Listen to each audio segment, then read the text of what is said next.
Hello, everybody. Welcome to another edition of Paranormal Swamp Talk. I'm your host, Howard Petrie, along with host Miss Rosie Page. And it looks like we're going to have Mr.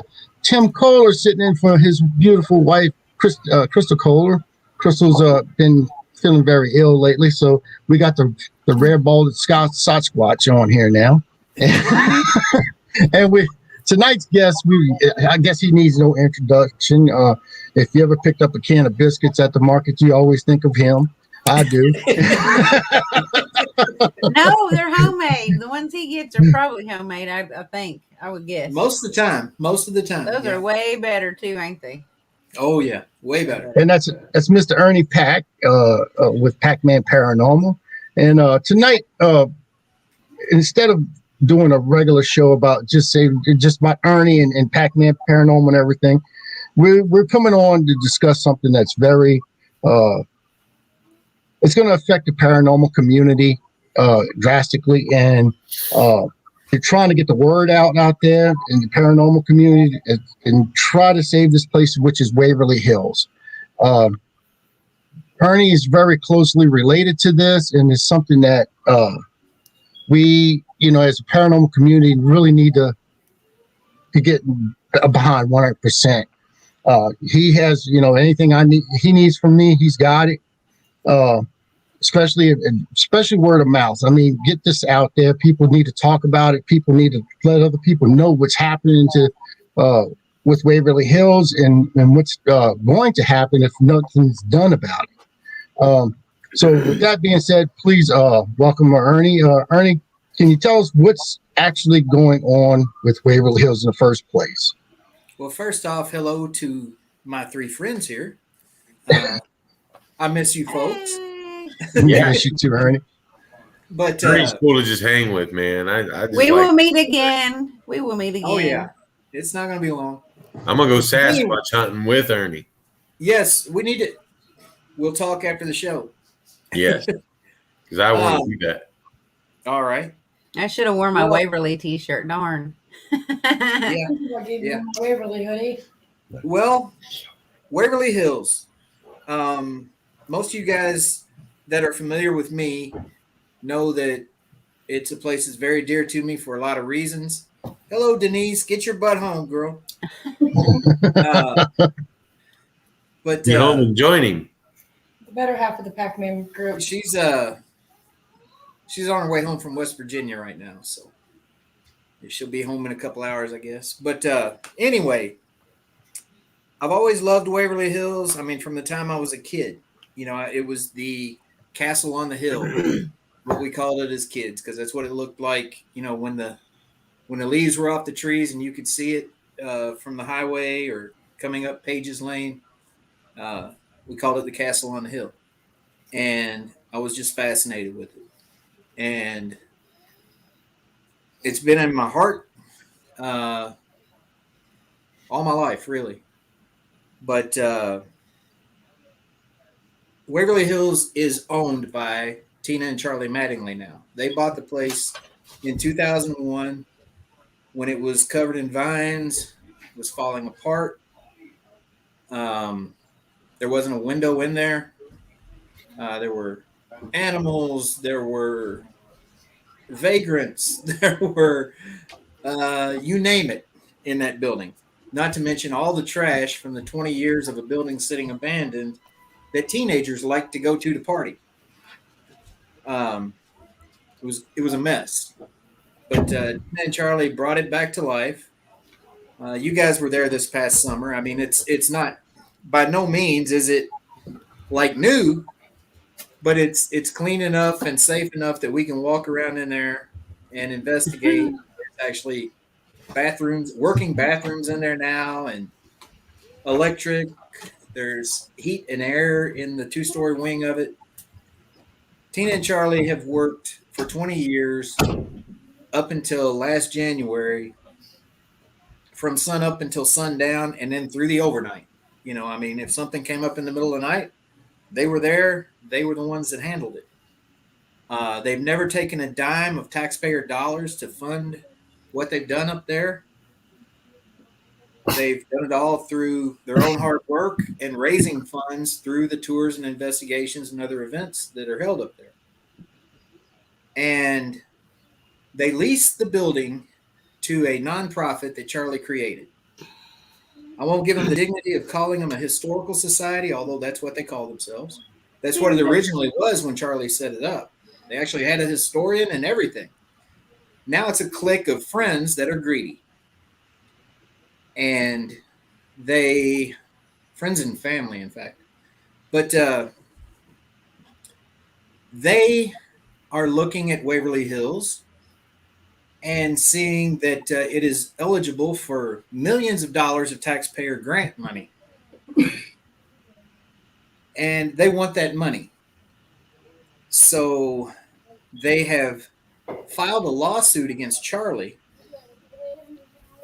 because the renovations that Charlie did to the building, he did as cheaply as he could get by with doing them and still do what needed to be done. You know, the windows he got those windows at a good deal because he bought a lot of them. They were like $400 a piece, maybe. I'm not 100% sure, but they were way cheaper than what those windows are, what the Historical Society wants to spend on those windows. And anyway, the renovations that he did are not up to historical standards, according to them. So they are suing him for damages for things like that, because they say that they have to now tear those windows out and replace them with historically accurate windows that cost $2,800 a piece. And they're suing him for all of that. Tina and Charlie had no money. Their income was Charlie's $2,200 a month disability, and what income Tina made as executive director of the Historical Society. The board, once Tina fell ill in 2019, you have and to call Daddy. Charlie was battling some health issues. Well, that's when they made their move. And they voted to fire Tina as executive director. This is a loud thingy. And they had power, they thought, at that point. Once she was gone, we can do what we want with this place. Never mind the fact that they're just leasing it. You know, they don't own it. Tina and Charlie still own it. Did you hear about They told Tina and Charlie to leave the home that they had up there on the hill. Made them. Movie. What? And now they filed a lawsuit. Let me show you the lawsuit. I finally got all of it. This is the lawsuit. That is thicker than the freaking Bible. I mean, all these pages are full of garbage. You know? I mean, tell me that a man can't renovate a building that he owns the way he wants to renovate it? Bullshit. But that's what they're telling him. I mean, there's so many counts, and there's over 150 counts against Charlie in here. Every one of them is is laughable. When you know the facts behind every single charge in there. I mean, I've read every charge.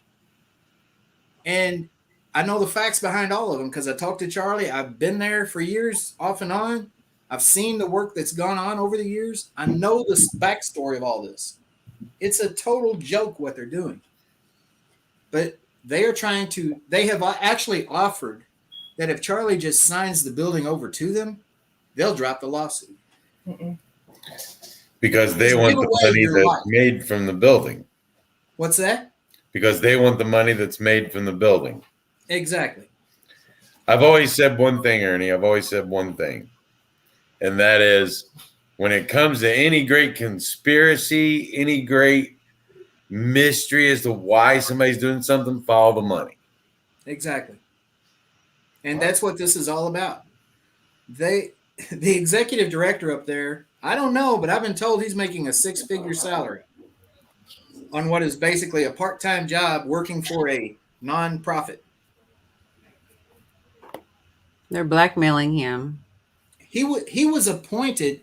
This executive director was appointed executive director by the president of the board, who is, guess what? His wife. That's good. Imagine that. Wow.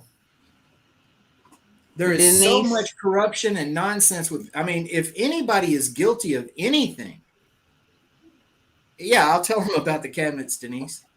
If anybody's guilty of anything, they're guilty of blackmail for one. Yeah.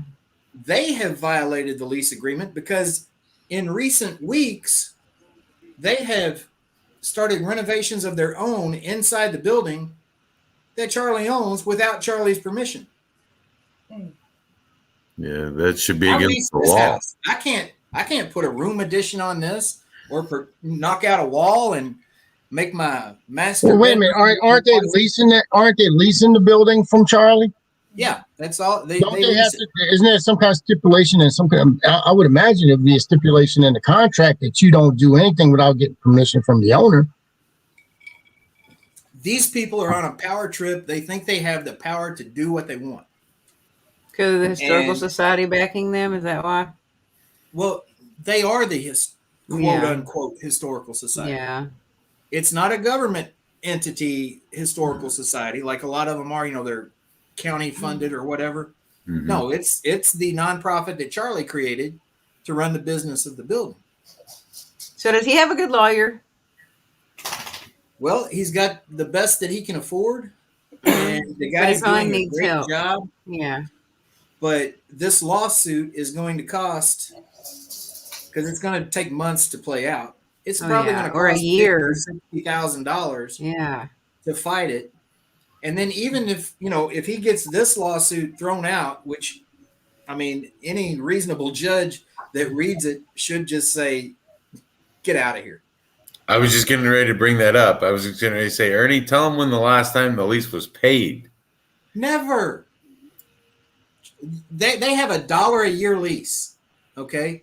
It's just a token. Oh, Okay. yeah. They've never paid it. Now, you know, sure, they could come to Charlie today and say, here's your $6 because they've had a lease for 6 years and never paid it. Hmm. Here's your $6. Yeah, but he has a right to I can't go refuse that, 6 can he? years in arrear on my lease on this house and walk Yeah, and still They come say, and get it. Yeah, come get that shit after the first 4 months, 6 months, something like Right. that. They just want their house. The bank will. Charlie has sent them an order to vacate. It's not a court order, but it's an autonomous order to vacate months ago. They're still there, and they're still threatening to call the police on Charlie every time he comes up there, telling him he can't be on his own property. Is that one reason that led to all of you resigning from working there? Sort of. This This sounds is like a part of big the part of weeding it. out process because y'all would have backed him. Here's how it played out. Mm-hmm. I had left Waverly Hills in 2020. There were some issues, and I had left. And then, if you guys remember, Waverly Hills had a fiasco with booking. January 1st, you know how they open up the tours on January 1st. People started calling me because they thought I was still part of Waverly Hills. Hey, what's going on, man? I'm trying to get in the website to book and I can't get in and all this. I wound up talking to David Price. Then he was the president of the Historical Society, quote unquote, and told him what was going on. He said, we need help. He said, anything you can do to help me calm these people down, help me, you know, reschedule some of these double booked people, whatever, find out what it takes to make them happy, that kind of thing. So I worked with him a little bit, and he started telling me all the things that were going on, that the owners, the Mattingleys, had everything they had done wrong and why they were no longer there. And I didn't even know that they weren't there. I didn't know this was going on at the time. I had heard rumors, but I didn't know the details. They told me, I mean, they made Tina and Charlie look like the worst people on the planet. And I'm hearing it from everybody I see and everybody I talk to up there. So I believed it. And then they said, hey, we're going to need help with the private overnights. Would you like to come up and help this year? And I was like, yeah, I love that place. You know, I mean, that place is always going to be in my heart no matter what. Yes. And so I came back. And when I came, I brought a whole team of folks with me.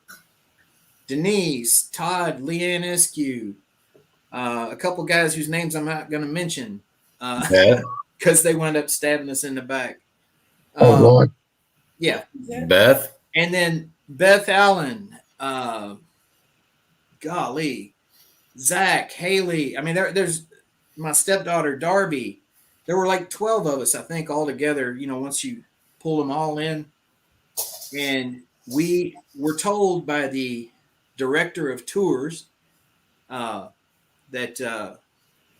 this year, Ernie's people were going to make or break Waverly Hills. We had to treat people right.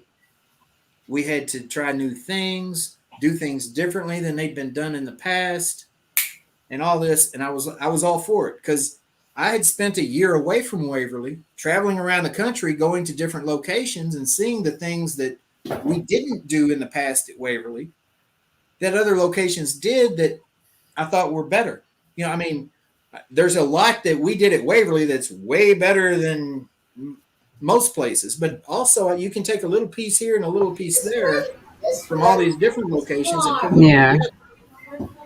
And you know, we were doing that, and we had made some changes in how we did investigations, the public overnights especially. The 2-hour tours pretty much stayed the same. It was pretty much the same cast of characters for the guides on the 2-hour tours, but the public overnights and the private overnights, we had given people a little bit more freedom with them, and everything was going great.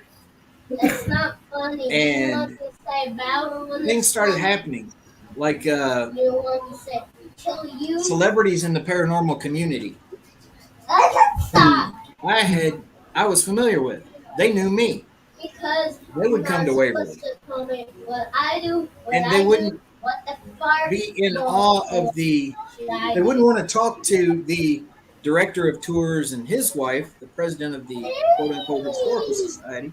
They wanted to hang out and talk to me because we had hung out. I've done Denise and I have done a podcast, and very popular podcast. We've traveled around a lot. We've done a lot of events and things. So we know these people, not just through my connections at Waverly, but a lot of it's through Denise's connections because she's been in the paranormal, out in the paranormal community a lot more than I have. You know a lot of these people on a personal level too. I mean, like I met you for the first time at Fear Fest. I mean, I had a great time and all that. So I mean, I really got to know you and Denise personally. And to me, I mean, I love y'all to death. I mean, y'all are great people to hang around with and joke around when we talk and everything. And y'all just great people. Well, thank you. We try to treat everybody like family until they give us a reason not to. And we were treating those folks up there, right over there, at Waverly Hills, as family.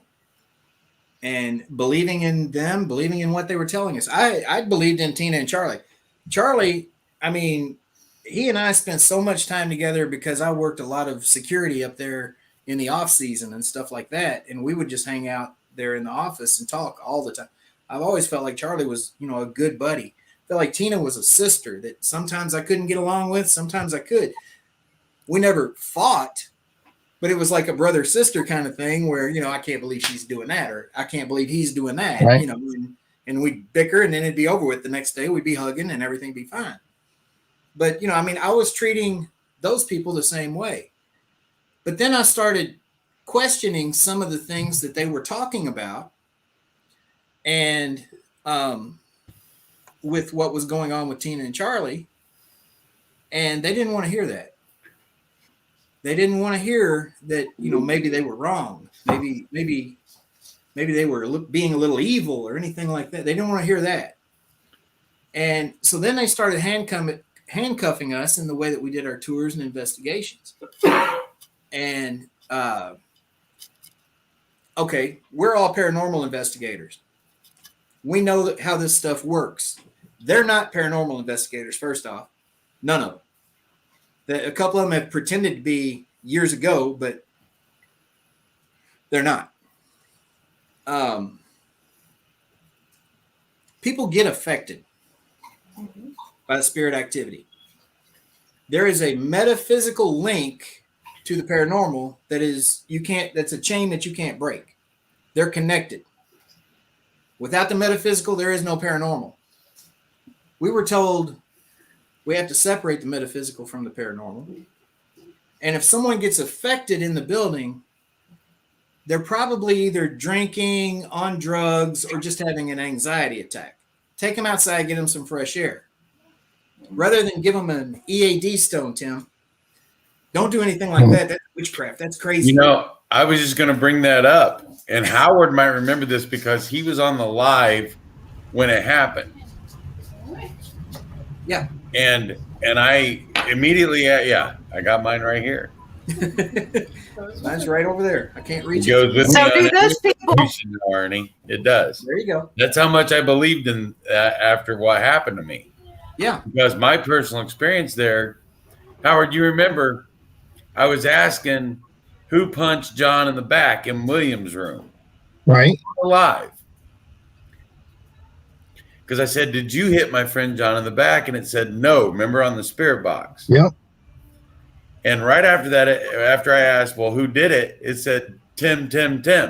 I thought it meant me.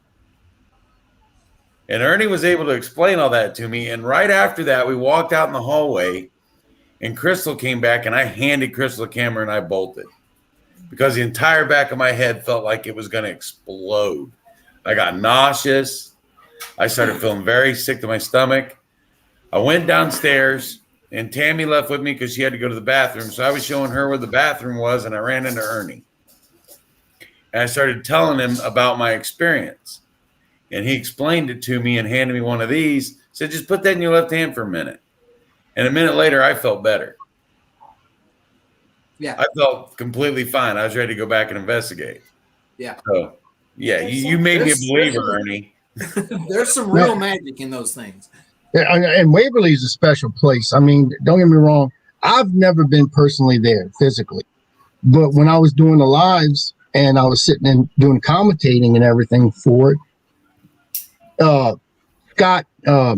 Scotty was doing a ITC session, Scotty Wilson, and it kept saying Howard. That was also when me and Jason were doing it. Was saying your name. And I'm like, I've never been there or anything. I've never seen this place. I mean, I've seen pictures and stuff like that, and I was going through the live and everything.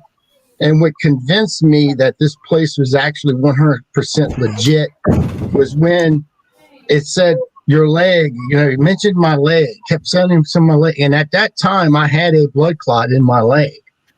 Yeah. And it just kept talking about my leg and Howard, my leg. And that's when Scotty actually got something attached to him, attacked him, and he had to leave the premises. He had to actually go out and get grounded. Yeah. So, I mean, that's when I was like 100% convinced that this place is legit. There's something there that draws you in. The energy up there, I mean, you know how there are those of us who can feel that. You know what I'm saying? I'm not saying that I'm anybody special, but I've been around this stuff enough that I can feel a place when it's got an energy around it. Waverly is one of those places that there's a vibration from the minute you come through the gates. Mm-hmm. And And there's, go ahead.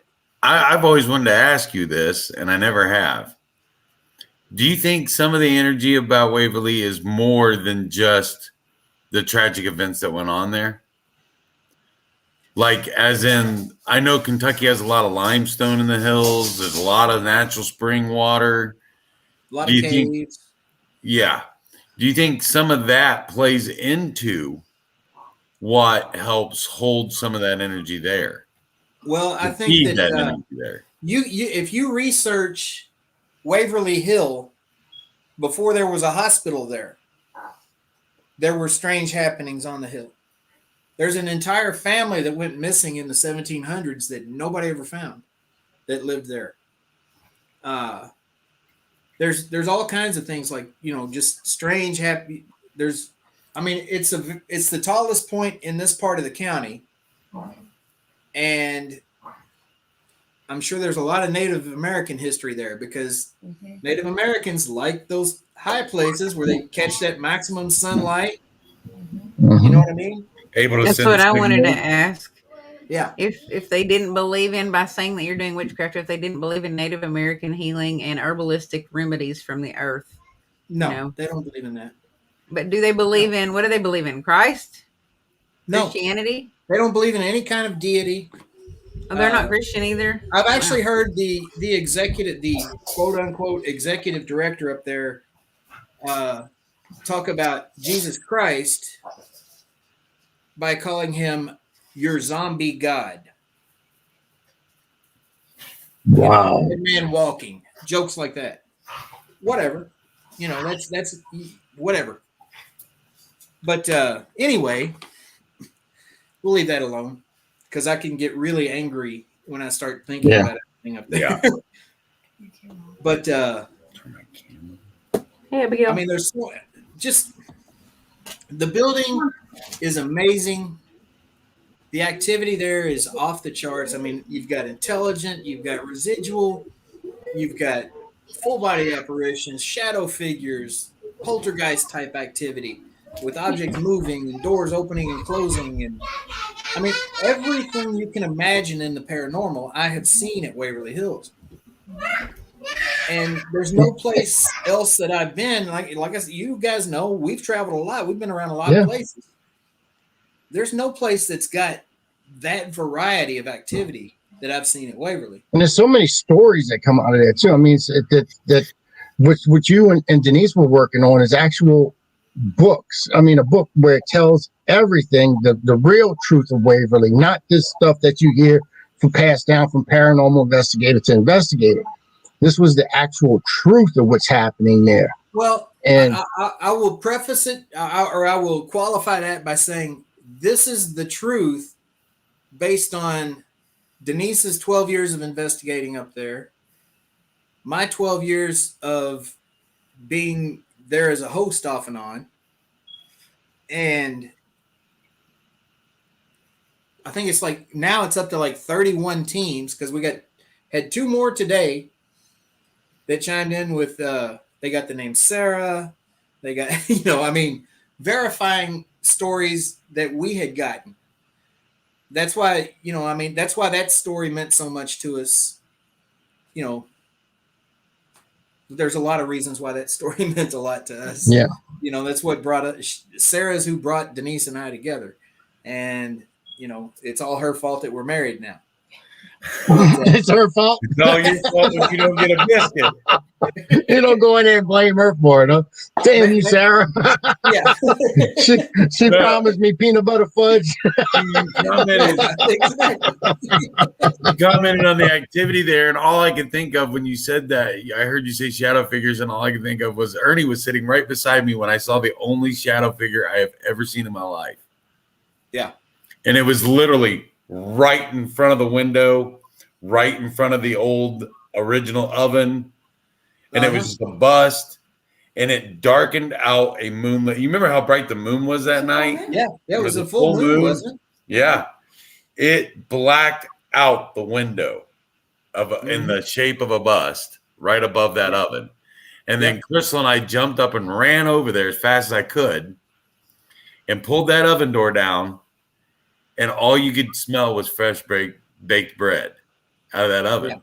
And I guarantee you that oven hadn't ran in 50 years at least. 40 years at least. Yeah. Wow. But it's a special place. It's a place that no one had heard of in the paranormal world before Tina and Charlie brought it to life. Yeah. Really, I guess that original Ghost Hunters show is what really and their live Their live investigations on Halloween. Well, yeah, they're live Halloween investigations. I'll never forget that. That was back when wrestler. Josh Gates was just the guy that hosted the live paranormal investigations for ghost hunters. I And now love look him. at him. He's a That's great my guy. man crush right there, Josh Gates. I love Josh Gates. I met him this past weekend, and I know. I was cussing your name. I'd seen him before, but this past weekend, you know, we're at this Paracon, and we got our booth with our banner and our shirts and everything. We're trying to sell. We're trying to spread awareness about Waverly Hills. So I'm going up to people like Josh Gates and Johnny Zaffis, and I'm wanting to be like, "Can we get a picture? You know, can I get an autograph?" But I'm like, I was wondering if I could talk to you for a few minutes about Waverly Hills and what's going on. You know, I mean, I was really wanting to be like a fanboy. Did you block the? business, You did. so I missed out on all that. I didn't get pictures with all of them. I still would have been a fanboy.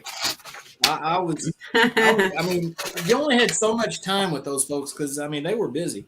Josh Gates has my dream job. So, Oh, yeah. Yeah. Arlene wants to know, did you give him an EAD? We didn't have any extras ready to go when we went out there. We are sold out at the moment. We're going to be making some probably this weekend because Denise has a long weekend this weekend. Probably make some this weekend. And it's full moon.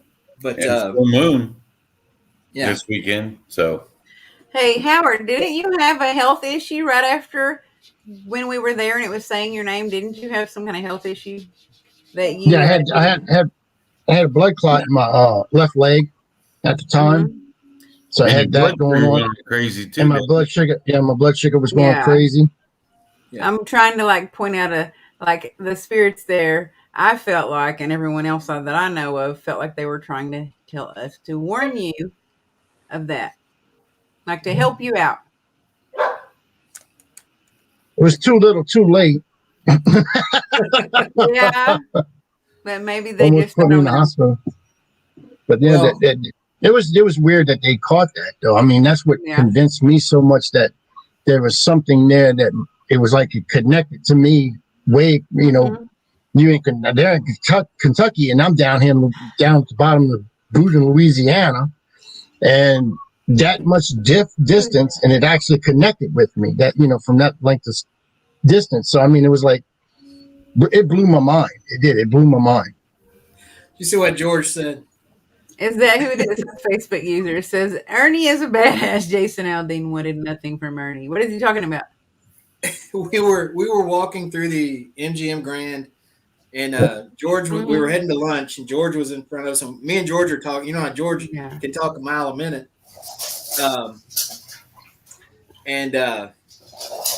He's just in mid sentence. He goes, "That's Jason Aldean. That's Jason Aldean," and you know he's right there walking right at us. And he said, "I'm going to get a picture with him." And Jason, you know, he just ducked into a store on the side, you know, and had his bodyguards like stop George. And of course, I wouldn't know who that is anyway. He ran from us because You do, he was too. intimidated by I me. do not. Jackie asked me that the other day. She said, "Guess who was there? Jason Allen." I said, "Who's that?" You can take a ride on my big green tractor. You don't know that song, are you? he's a kidding me? country music singer. And that's all. That's well, why. I use country music like that's You a live very under a loose rock. term nowadays. Yeah. Well, Not there's exactly a few country. people, including my wife, that call him Jason Asshole Aldean. So He has a lot of good songs that are very, he has a lot of very good popular. songs, but I'm he's not going kind to of say it because there might I've come a never time met when we need him to help us save Waverly Hills. So I'm going to That's say right. Yeah, he's no, a great for guy. real. Yeah, what if you could reconnect and like do some kind of event, a charity event, with the proceeds all going to help Charlie? That's what we need to do. Yeah. We've had a lot of people contact us and say, "Well, let's book an event at Waverly and raise money." And I'm like, "No, you're putting money in the wrong people's pockets. You book You something want to at do Waverly it right somewhere now." else so you can give the money to him. Yeah. Yeah. Gotta do it. It's gotta be done. Denise It's is on a okay. roll right now. Denise is allowed to have her Ernie, belief Ernie, and say what she with said. a lot of people watching this show, I want to say this, and it was actually my wife's idea. Yes, he was. Things Network. What about a GoFundMe for Charlie? We've got to GoFundMe. You have a GoFundMe. We I have a want you GoFundMe. to explain to the viewers right now what that GoFundMe is and what it's for? It is. We have a goal of $50,000. I think right now we're right at 2,000 on it. We just started it last week or something. It hasn't been out that long, and we're just now really starting to get. I mean, it's just starting to explode. You guys know you can't go to any paranormal group without seeing us sharing Save Waverly Hills Yep. stuff. Yeah. Every damn one of them. It's on We're gonna ours. keep doing it. Yeah, We're not that's going why. away. But you can go to the Save Waverly Hills Facebook page. And the links are there. We've also got a change.org petition on there for people to sign. And then you can go to savewaverlyhills.com, the website, which it's still under construction, but it's up and running. And you can get these unique shirts. Is it a Save let me show Waverly you the Hills back shirt? of them. I don't know if you guys can see that. Oh, I love it. It's good a looking glow shirt. in the dark, and it glows awesome. I mean, these are unique shirts that you can only get through our website. We had some at the Paracon and sold just about every one that we had. We took every one that had been made because, I mean, we threw all this stuff together in the last week or so based on the donations. And people loved them. I mean, they're cool. Yeah. Most of us in the paranormal community, we've been to Waverly Hills. We've got the shirts with the white building on the back, or we've got the survivor I got shirt. the nurse's shirt, and I got the last one nurse's y'all shirt. had. It was the last one in Yeah. existence there. Yep, you did. I got the sour shirt. I got the sour shirt. You got We the bought- sour shirt. I Yeah. still use that laser pointer all the time too. Those are some good laser grids. They are. That thing is These powerful. shirts are going to help. These are to help. Proceeds go to help Charlie, right? Any funds that we raise Mhm. through the GoFundMe or the selling the shirts, we're going to be coming out with hoodies. Who knows what all we're going to be able to put out there on the website. But right now we've got shirts on there. All the proceeds for that are donations to Charlie's legal defense. All the money goes straight to Yeah, I him. think they said We the came amount. back from Vegas. We had a pile of cash from the shirts that we had taken out there. Yay! Handed it to Charlie. He ran to his attorney, and Yeah, the attorney was happy for another 2 weeks. So, yeah. I mean, that's how this Chrissy battle has posted been the link going. right there. You got to excuse Eileen Jones because she says, "Is there a goal money wise y'all trying to reach?" Now, Eileen's from Mississippi, so you got to tell her it's more than $4. Okay. Yeah. The goal is 50,000. I said that once, Eileen. Pay attention. It's Keep up. 50,000 $50,000 bills, Eileen. Yeah. You and Howard love to give her a hard time. Chrissy someone had hand- it. No, Howard, I like Howard, the comment Eileen. below that. Tell Chrissy to post it again. They have to do it. If someone You hands you just- $1, Eileen, they have to do Right that there. again another 49,999 times. Or that many Chrissy, people if did you- it at one time. Chrissy, if you will post that link again, Crystal will pin it on Things Network. The GoFundMe link is on the Save Waverly Hills Facebook group. I know we've also got it on Pac-Man Paranormal. It's on our page. I can. We've shared it everywhere. I can't put it up right now, but Please post it again. maybe somebody can find it and share it here in the chat. Also, won't talk on either. But I mean, every dollar helps, folks. Seriously, because Charlie and Tina, like I say, everything they had was invested in Waverly Hills. That was their retirement. That was their nest egg. That was their legacy for their grandkids. And they've got nothing now without it. Yeah. And we've got to help save that place for them. I mean, you've seen Tina. Charlie's been on a few of them, but everybody's seen Tina on the different shows. She's the face of Waverly. She's, I mean, I half she's an awesome expected to person. meet her when I went there for the first time last year Yeah. because I was so And, excited. Yeah. Well, she was Instead, I got to meet she's you not and allowed to Denise. be there. Instead, I got to meet you and Denise, and I was much happier. You would have been happier if it'd been Denise, myself, and Tina. That would have made it perfect. Well, we had Beth, and we got to meet Beth, and she was awesome too. Yeah, Beth is just Beth is one of a kind. And I want to say this, Ernie, I really do. You guys made my experience there even better. Well, thank you. So I do want to give you props to that, because my experience there was made by you guys. I'm not going to lie about that. That is the God's honest truth. I appreciate it. Eileen Jones, who, folks, if you don't know, Eileen Jones was on the #1 best-selling paranormal documentary of last year, The House in Between. Mm-hmm. She's a very wonderful person. Sometimes. Very different. It's taking Ernie very everything that could possibly muster up. Boy, I am good at bullshitting. You know it? No, I love Eileen. She's a trip. No, it really was. You guys really did make it for me, because you guys were able to explain some of the stuff I was experiencing. You were able to explain the stories in a way that made sense, and in a way that validated, or you had the validation to go behind it, really. Right. Yeah. And it was you didn't sugarcoat it for us. You told us the truth. Yeah. I've never felt like the scripted tour kind of format was worth a shit. Right. All these location owners and everything, they have certain ways that they want you to do things and certain stories that they want you to make sure you tell. And I always told the stories that I had to tell, but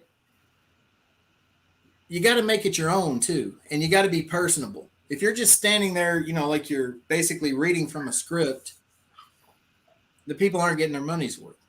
Exactly. You got to be funny. You got to be friendly. You got to be relatable. You got to make the stories of the people that are there. They're not ghosts. They're people that are still at Waverly Hills. You got to make those personal and give people an emotional attachment to them. I mean, I've got that emotional attachment. I don't know why, but it's there. I mean, there's times when I start talking about Lois's story and I'll have to stop and, have a big lump in my throat. I got to, just pause for a minute, and say, and bite your inner lip. My favorite one. Yeah. I mean, even William or Sarah, or just the forgotten people of the 4th floor that were locked away. That was Woodhaven Geriatric Center and forgotten. That in William's room was probably the most emotional I felt. Yeah. In the building. I don't know if he was a vet. He was. And I think that may be why I connected with him so well. Yeah. But just having that connection with him made it so personable to me. And knowing his story helped. And here's the thing. When you have that scripted performance, people are going to see through it. When you're telling the same exact BS and you're not telling the whole story, first off, the evidence isn't going to support it. Right. And secondly, people are going to see through it and they're going to see it as gimmicky. Exactly. What I got when I was there and you guys were our guides was honesty and real. And when you get real, it enhances when you do have that paranormal experience. When you do have that personal experience, right? It enhances it, and it makes it more personable. Exactly. And I think it helped also this year with Ernie's people being up there. we're all paranormal investigators. So we know how to relate with paranormal investigators.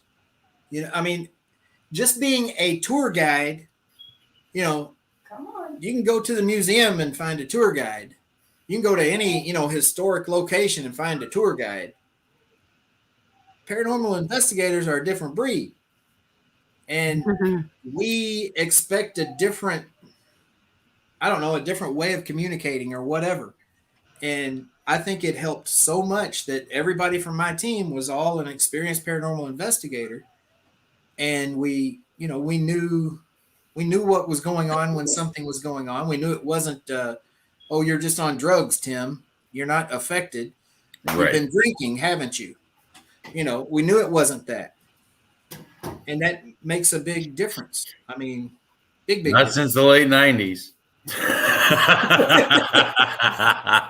But someone asked if they are tearing it down. The historic or the nonprofit that's up there that calls themselves a historical society That is a petition. is not tearing it down. They have plans to put a museum in there, put a hotel in there. If you remember the children's cafeteria, one of my favorite places to investigate, one of the most active parts of the building. They've put offices in there now for all their salaried board members. Yeah. The auxiliary morgue, another one of the most active parts of the building. You know where all the caskets were? Mm-hmm. Yeah. That is now a gift shop out here. You know, I mean, they're taking away parts of the building that people love to spend time and investigate.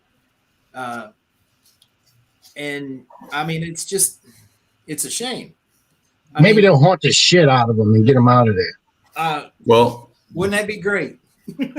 Ernie, I honestly believe that when somebody's after the money, if they don't get the money that they want, They'll sell the they'll property to a developer Yeah, to get the money they want. Exactly.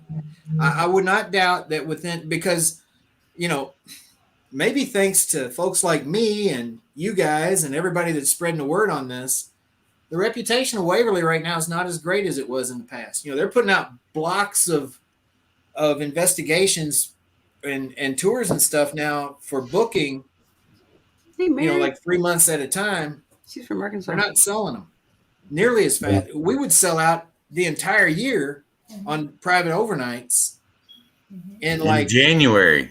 2 weeks. Yeah. They're not doing anything. They're not coming anywhere close to that right now. Well, Ernie, I will say this. Things has gone there 4 years straight. This year we're going to Mansfield. Yep. A lot of people are not going to go there this year. I can't call for a boycott. Nobody can call for a boycott. Yeah. I mean, that's, No. you know, then they'll come after you, you know, slandering you or saying that Yeah. you're slandering them or something. No, but I'm not going. For one, I'm not going to go waste my time. For two, we decided as a team that would be best. Yeah. And you guys brought in a lot of money. Yeah.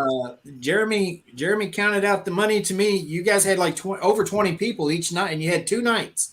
And we did the $150. Yeah, you did the 12-hour. Yeah, and we had over 20 it's people a special both nights. arrangement that not everybody gets, but you guys got it because you've been doing it for several years now. Yeah, But I mean, And that's we a lot of money that's not going to be there. $3,600. I think we said one night and 34 the next.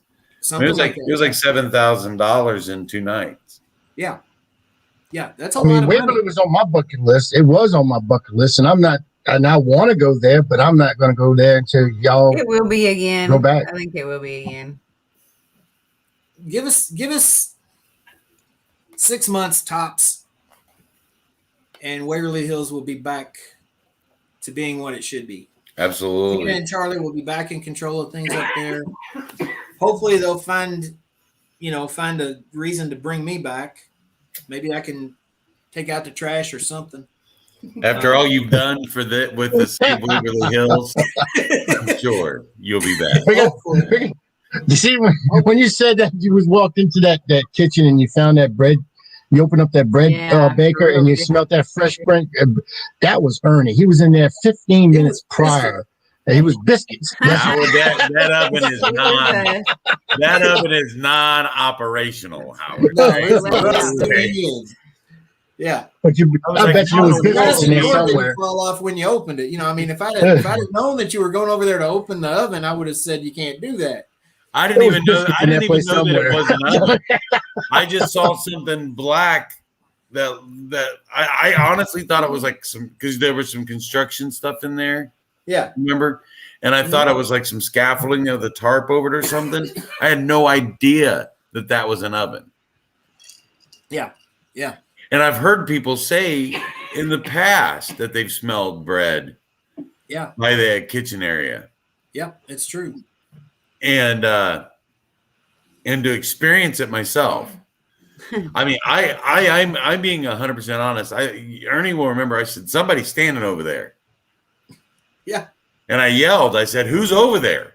And I jumped up. And I mean, the second I yelled, boom, Gone. it was so fast. No way. And Jesse Owens wasn't running that fast. Right. Whoever it was like, "Oh shit, he sees me." Boom, Usain Bolt wasn't running that fast. And I jumped up and ran over there, and there's nobody there. And I'm like, it's an oven. Yeah. And the more I got to thinking about Ernie, the more I said, man, that so could have been residual. But the way it ran after I yelled, yeah, made me feel like it wasn't. Because I was like 4:00 in the morning. That's about the time they would have started cooking for breakfast. Because they had a lot of people to feed. Yep, they did. So I said that would have been something. But I'll tell you what makes it. I'll tell you what makes Waverly. It's the passion that people like you have for it. Right. That's what makes Waverly. Waverly Hills is Waverly Hills. I mean, without me, without any of us, I mean, I'll say to a certain degree, although I hate to say it like this, but even without Tina and Charlie, Waverly is what it is. Yeah. Waverly is a rock star. You know? Yeah. I mean, that building is a rock star. When you come up the hill and you look at that, big bat wing back of the building, what is that? There's the oven. Okay, yeah, that's it. We went back Yeah, to the daylight I the can next tell. night and took pictures of it. Yep. That he wasn't warming no biscuit up in that, Howard. No, it's Can you imagine if it was working, man? Look, man, you can imagine. That's a lot of If biscuits. it was to put in working, that then oven. it cooked. we could make that thing work, Howard, if we needed biscuits. We'd find a way. I'll put some logs underneath the thing. I don't know, something. We'd make it a brick oven.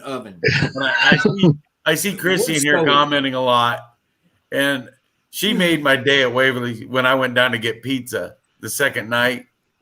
We brought some pizza, and I went down to the gate to get it. She said, "Are you packing?" I said, "Why do I need to pack to go to the gate to get pizza?" I love to tell that story on Chrissy, and I love her to death.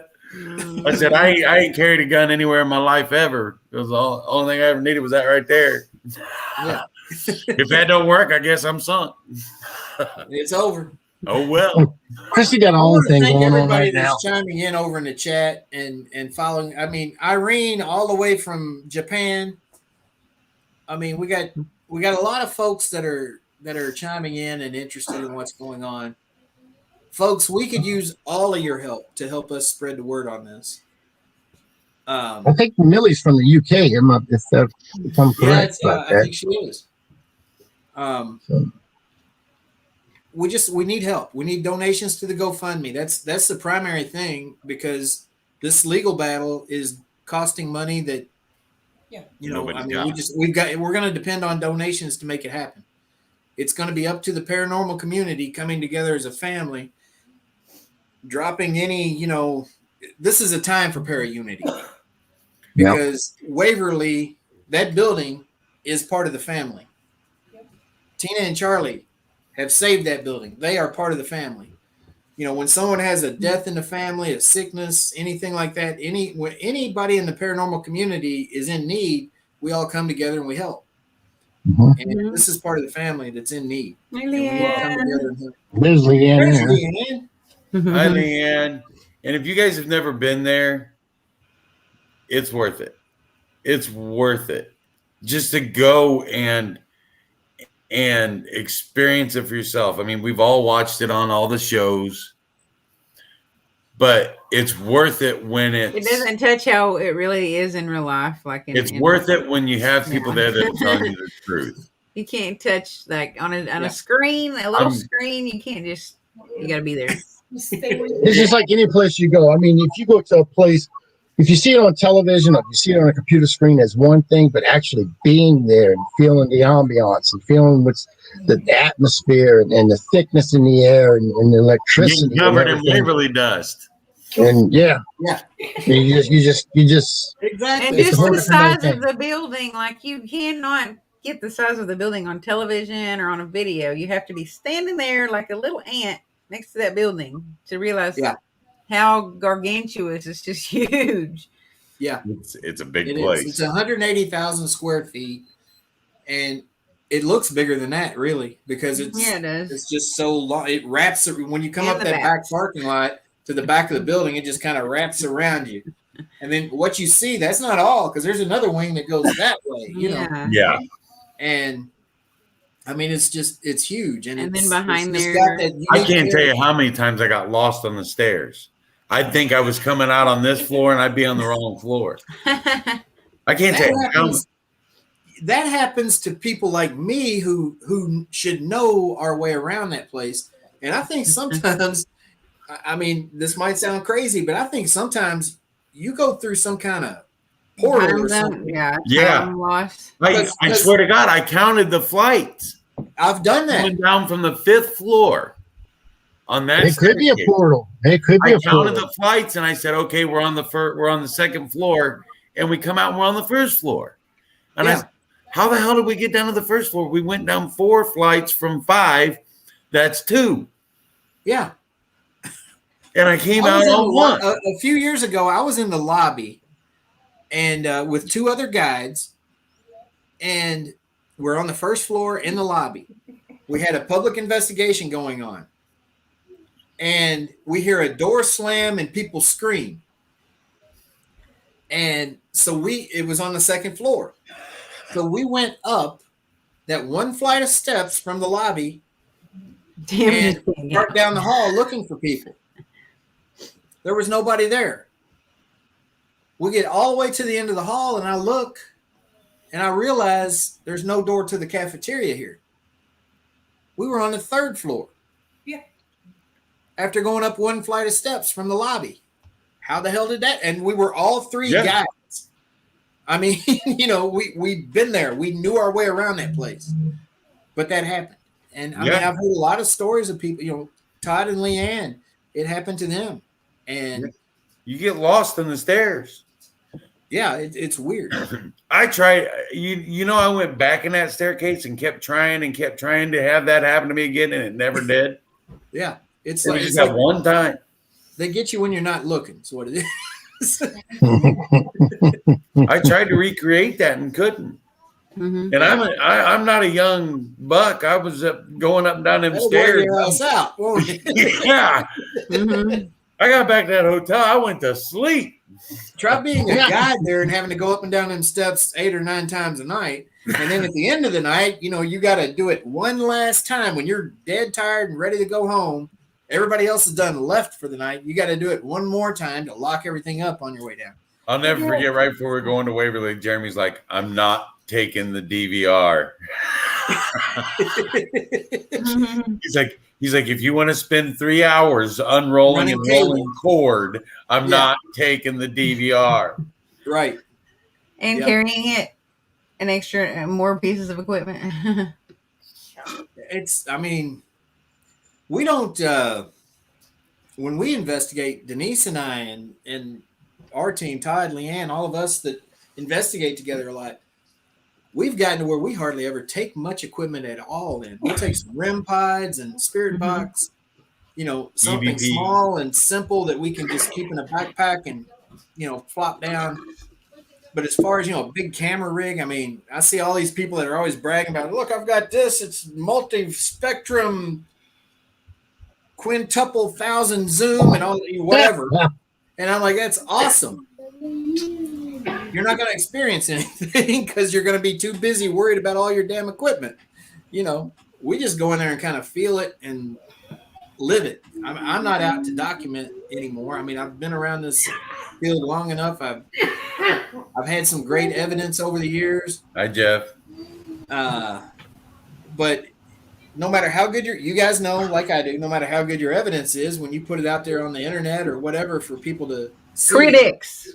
there's always going to be somebody saying, "Oh, that's just dust. That's just this. That's the lens flare. That whatever." Which 99% of paranormal photos that I see people put out on Facebook and that kind of stuff is dust, lens flare. You got your Siskel and Ebert of the paranormal, or your wannabe. Yeah. I'm a big EVP guy. I love EVPs. EVPs are hard to debunk. Yeah. I mean, that's my favorite piece of equipment. I love EVPs. I love doing EVP work. I hate listening to hours and hours and hours of audio for one little clip, but I love EVP sessions anymore. But when you get that little clip and your heart starts pounding and you know what it is. Yeah. It makes all that sitting there like this worthwhile, doesn't it? Yeah. Well, I do all that. I just run it live. I mean, right when I do EVP clips, I just sit there and run it live in live time. I mean, just to see if I captured anything. I got away from doing that because of noise contamination. Yeah. Because I really need a good pair of noise canceling headphones. Me too. And Nat and Elliot brought me this pair that I fell in love with that aren't noise canceling, they're noise enhancing. Yeah. And I fell in love with them because we were at the DegCon here in Fort Wayne. And it was crowded, it was loud, it was noisy. And Nat stood in front of the table and I put these on and she went, and I could hear every word she was saying. And I was like, I need these. I still haven't gotten them. I'm hoping Santa brings them. You should show me what they look like, because if I get that pair of ears and I put those with it, it would magnify it even more. It might even be like not tolerable. They're at Eileen is right. You can get them at Menards. Menards. About $60, I think, is what Nat and Elliot said they sell them for at Menards. You just said it. Now, Denise, I guarantee you somewhere between here and Huntington, West Virginia, there's a blue-haired nurse on 64 West that is saying, Menards, her, ar, Menards. She cannot go past a Menards without saying, ar, Menards. See, there it is. She just did. There it is. Guilty. That just doesn't sound right. Guilty. A woman saying it, Menards. No, that doesn't. No. It's all because of one movie that we all watched when we were younger. Yeah. I can't remember the name of it. It was a bunch of kids fighting all the classic horror movie monsters. Oh, yeah. Monster Squad. That's it. Monster Squad. Kick him in the nards. Wolfman ain't got nards. Do it anyway. I said Wolfman's got I blame it on that movie. That's hilarious. I love that movie. Let me tell you guys a story real quick. Absolutely. That, Hi, Millie. a lot of people don't know about Waverly Hills. It's the first time I've ever told this on a podcast. I told it over the weekend twice and couldn't get through it without choking up. So bear with me. Charlie Mattingly's dad, Joseph, worked on the family farm. When the 1937 flood came through Louisville, and this all down the Ohio River, this whole area here, it pretty much wiped out the family farm. And they didn't have a good way to make money and feed the family. So Joe went to work at Waverly Hills at the age of 17. And he wound up catching TB while he was there. Wow. And surgery, survived. Charlie said he can remember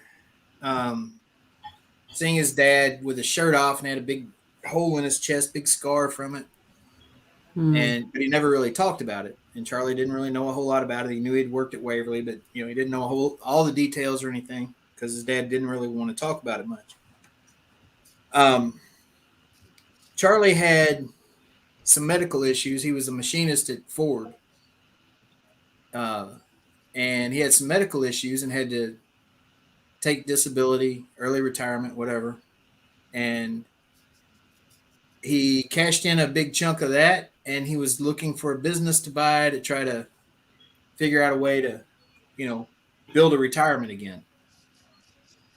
He got to looking in the paper. Now, I might get a little bit of this wrong. Charlie, Tina, if you guys are watching, feel free to correct me. But anyway, he found an article in the paper about, it said, Save Waverly Hills. And there was a picture of the building, and it had a wrecking ball going to it. And Charlie looked at it. The building was up for sale at the time. They couldn't find a buyer. It had been up for sale for a while. They hadn't found a buyer yet, and if they didn't find one soon, it was going to be demolished. So Charlie contacted the seller, and they were asking over $1 million for it. And he didn't have that kind of money. But he thought, it's worth a shot. I'll contact the guy directly and talk to him and see what I can do. Come to find out, the building was for sale. They were asking $1 million, but the guy said he would settle for what he owed in taxes. Oh, wow. And Charlie offered him that, threw him a little bit of pocket money to go along with it, and got it. Charlie took his dad up there, and his dad looked at the building. It was all overgrown with vines and falling down. All the windows were busted out. It was, it was in really bad shape. I remember I used to sneak in and I saw all that damage and destruction going on. I snuck in the 80s and on up probably into the early 90s, like everybody that lived around here did back then. But the place was horrible. It was falling apart. And Charlie looked over at his dad, and his dad had tears in his eyes. And he said, this place saved so many people. It meant so much to so many people. And to see it like this is just awful. Somebody needs to save this. And Charlie looked at his dad and said, I will. Oh. And he did. And now you've got these greedy bastards that want to take that from him. Take everything him and Tina have put 20 years of their life into, all over greed. It's bullshit. I don't cut you, but that's bullshit. Yeah, they call themselves a historical society. They don't even have a real historian on staff. Mm-hmm. They've got somebody that they call a historian so they can give him a paycheck because he's a friend of theirs. I don't even care what they call themselves. You don't snatch something like that from somebody that they've put that much life into. Exactly. Just don't do it. And the spirits will not be happy about it. I mean, basically, from everything I've heard, and I've talked to Ernie privately about it, and it boils down to a corporate takeover. It's a hostile takeover, yeah. Yeah. That makes a good question right there with Eileen's. Actually, Eileen, I'm proud of you. You actually thought of something legitimate to ask. That is a good question. Well, we want to go to the media so bad so that we can, get the word out here locally because, I'll tell you, Waverly, because of how it is. You know, it's up on top of the hill, surrounded by trees. You can't see it. Mm-hmm. If you don't know it's there, you don't know it's there. You can live a mile from it and not know it's there. Yeah. Mhm. And Well, outside of the paranormal community and the haunted, when we do the haunted house, folks don't know much about it. A lot of people don't know that they do tours, don't know anything about all that because we don't advertise because that costs money. You know what I'm saying? Mm-hmm. Well, But with what's going on, we really want to go to the media so that we can get the word out Mm-hmm.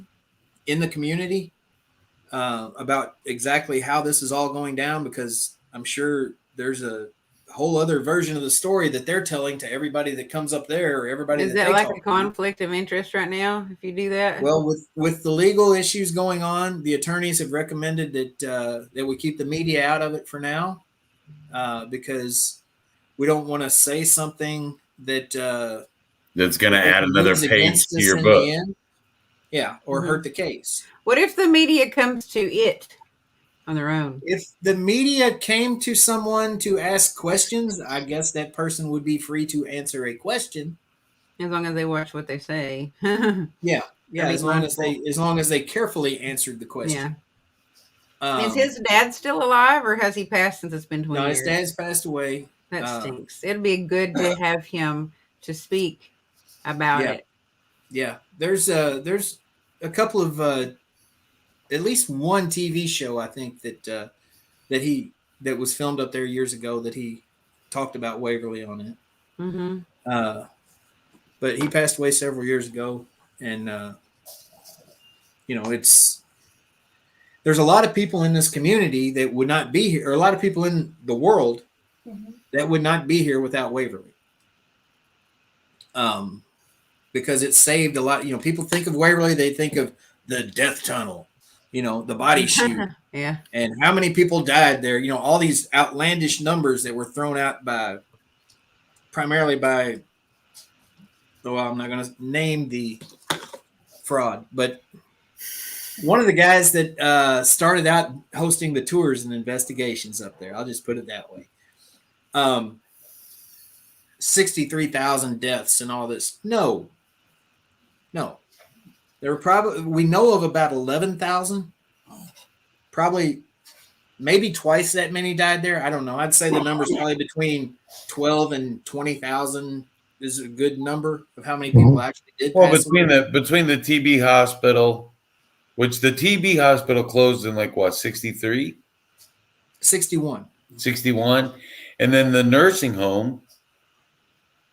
It's the kind of place that was surrounded by death, but it helped people too. There were a lot of lives more saved people that there. walked off that hill better for having been at Waverly than went down that body chute.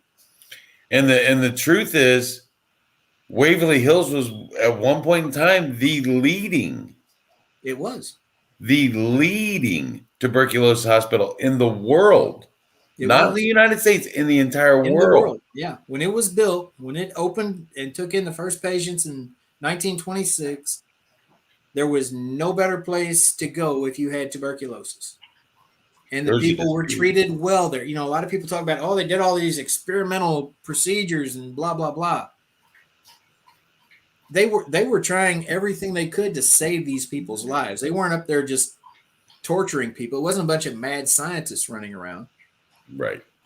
These were the best doctors in the world that were at Waverly Hills. And they were there looking for a cure. Exactly. Mm-hmm. And we all talk about what's done in the name of science. Yeah. But the truth is, when you're trying to cure disease, stuff has to be done. Yeah. Yeah. It was not a bad place. It was a happy place. I mean, you can do your own research. Go out there and look for photos of Waverly Hills patients. I know one scene that I saw when I was there. They're having drinks. There's a picture. There's one picture that just cracks me up. I think it's a bunch of nurses. It's a bunch of ladies anyway, but they're all looking at the camera and there's bottles of liquor all on the table in front of them. And the one lady that's like in the lower right-hand corner of that picture, she's like, I mean, you can tell she's hammered. She's just like, hey.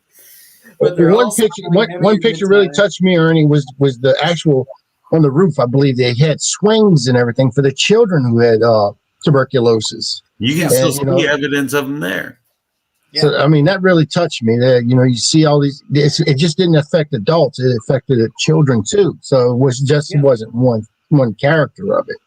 Yeah, it I was. I mean, mean, that really it touched was the me. white plague, and it that's what they called it at the time, and it affected everybody, no matter what your age.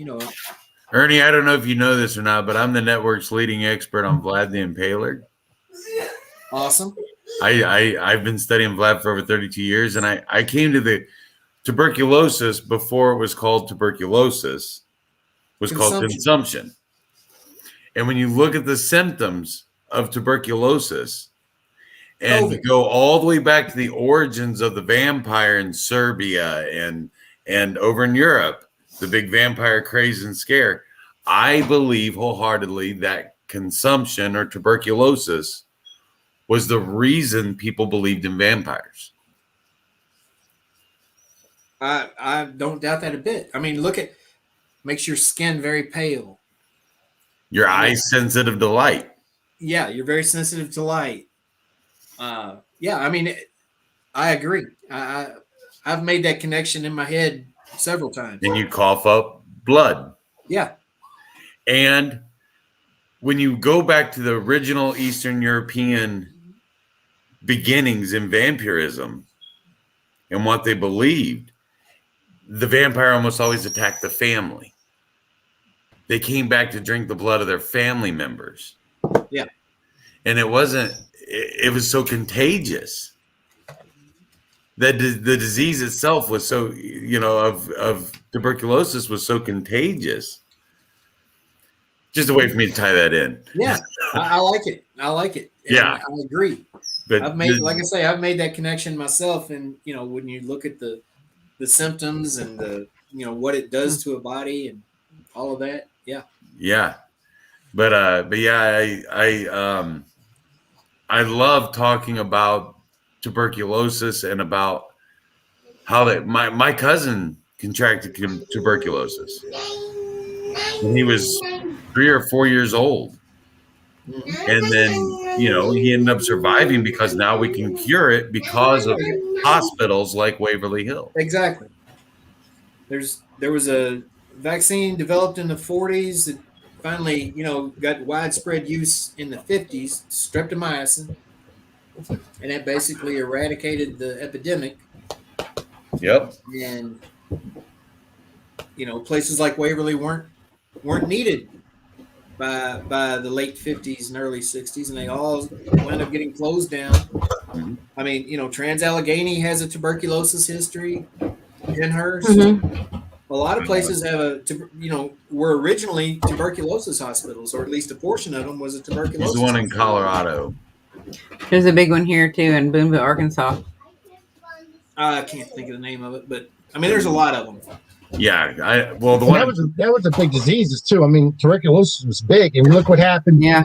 To these big facilities. I mean, they all shut down. They all basically just went out of business. Well, they got shut down or converted into geriatric centers or asylums.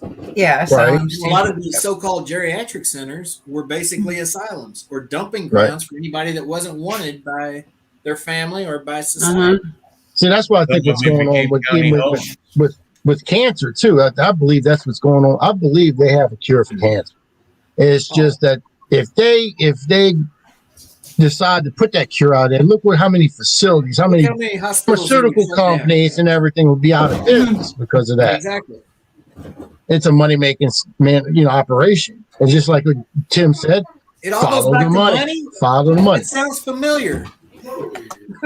Population control, Howard. Population control. I'm a conspiracy theorist. Look, there it comes. Hey, I'm all for I know what you're talking about. Population control. That's what we were talking about the other night. Have I mentioned how much of a sweet, dear friend of mine, Eileen Jones is? We love Eileen.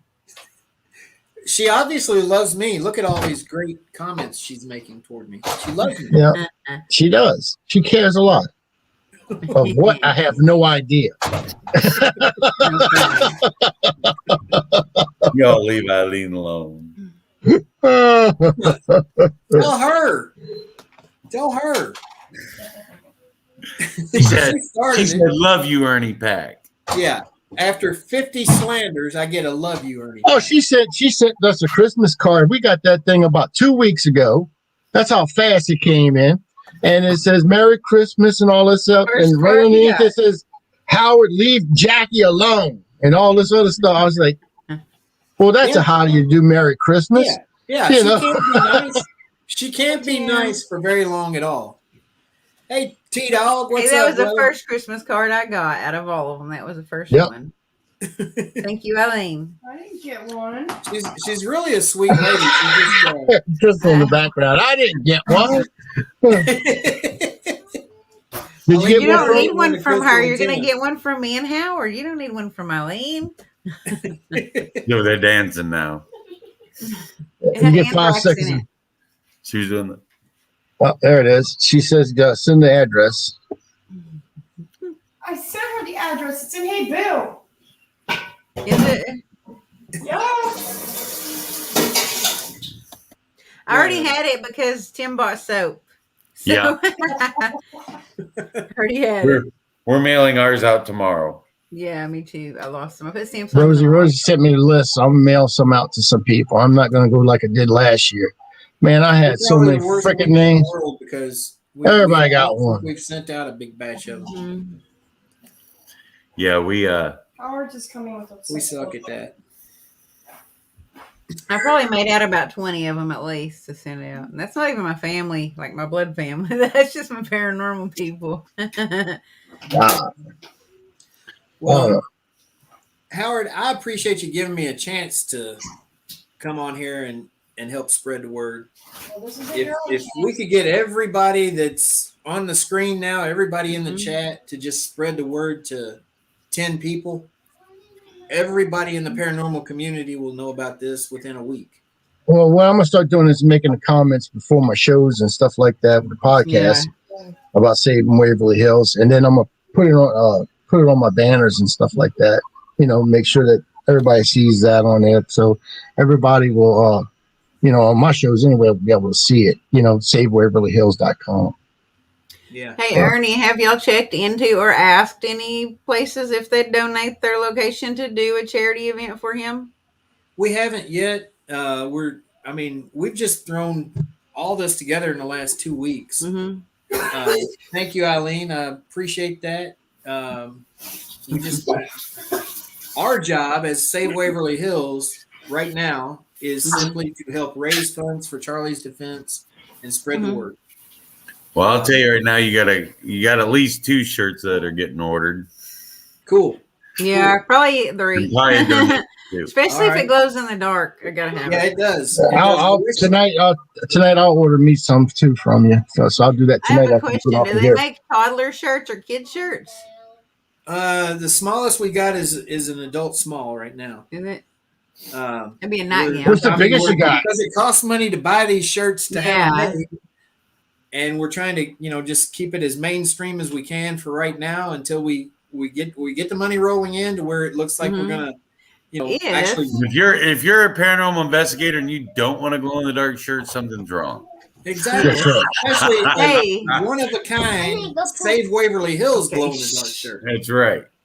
If somebody sent y'all a new black toddler shirt, could they just pay to have that printed on there? I believe we probably could. From whoever does your shirts? We probably could. We haven't got it probably we'd have to make another screen that's smaller. Shouldn't be that hard. I don't know. I'll check on that. It shouldn't be that hard. I'll if check you with can, our if y'all shirt let me people. know, I'll send What's you. the biggest you a got, couple of Ernie? them. What's the biggest you got? I mean, like Macy Dave blowed up kind of people. We got them right now. We've got them up to 3X, but we're going to get some 4 and 5Xs. A 3X, 2X. That's what I was looking at. Maybe a 2X. Yeah, I think I've got a 3X maybe left from the Paracon.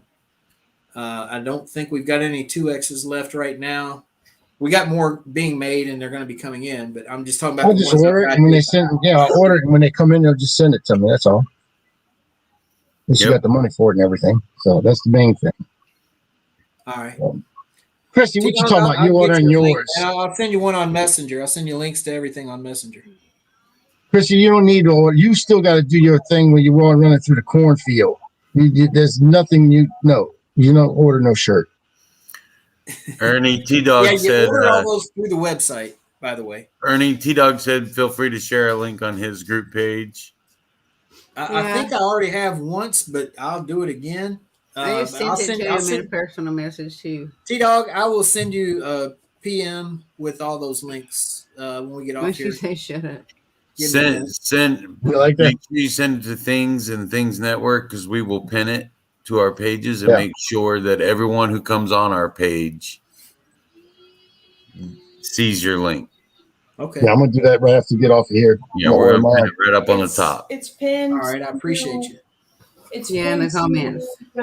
I'll even wear it on my podcast. How you like that? I get it. I'll wear it on my podcast shows. And it's already pinned at the top of this broadcast. So Yes, anybody's watching on their phone or anybody's watching, if you wanted to go through Things Network, if you're watching on Things Network, just go to Things Network and click on this show, and the link is already right there. And I don't know. I know that there are Google reviews out there. What? For Waverly Hills. Yeah. There's probably a phone number to contact people at Waverly Hills. If you want to voice your displeasure, why not? You don't want me to call and voice my displeasure. You really don't want me to do that. You might be able to find an email address. I don't know. They take videos or photos. What's that? Do they take video or photos? Because I'll show them some things. Ernie, I need to know too how soon you need all this done by. The first court date is the 22nd, and that's another thing. Yeah, it's next Wednesday. That's just the preliminary, though. That's the first court date. You're a freak. I think that they're actually going to start, arguments, but as you can see, one day is not going to get it done unless the judge just looks at it and says, no, you're going to try something better than this. Yeah. Because there's a lot there. But y'all started some shit now. Anywhere near Louisville, Kentucky, and could make it to the county courthouse on the 22nd to fill that courtroom, to the point that the media has no alternative but to say, hey, what's going on down at the courthouse? And do that in support of Charlie, not in support of Waverly Hills, because Waverly Hills, as of right now, is the evil empire. You know what I'm saying? Yeah. We're in support of Tina and Charlie Mattingly, the rightful owners of the building. Well, y'all just started some crap up in my house because I thought we were talking about T-shirts, and then Jackie come out of the freaking bedroom. I wear 1X.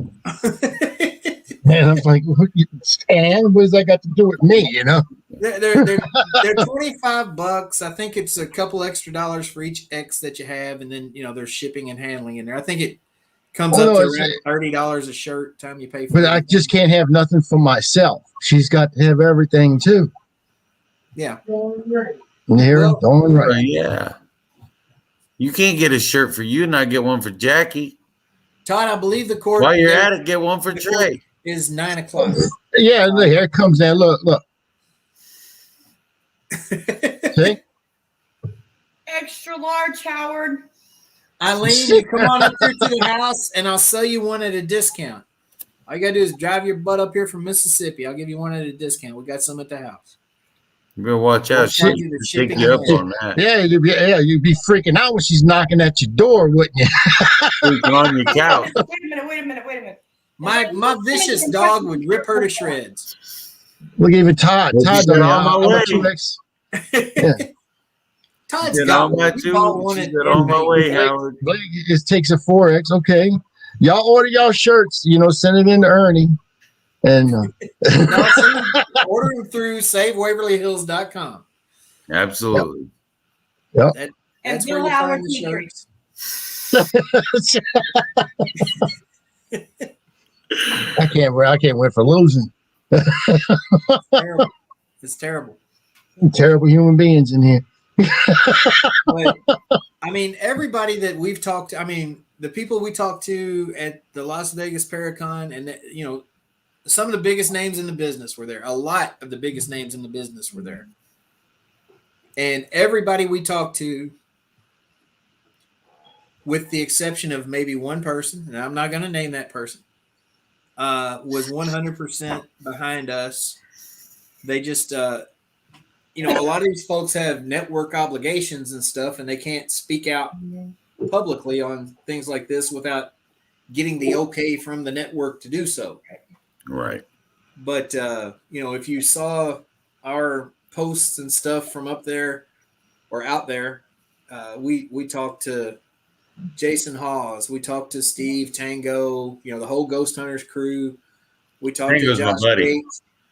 We talked to Johnny Zaffis. We talked to the Ghost Brothers, Amy, Adam. I mean, They can order their everybody- own shirts. I'm not buying their shirts. I'm telling you that now, Ernie. I'm not selling a shirt for them.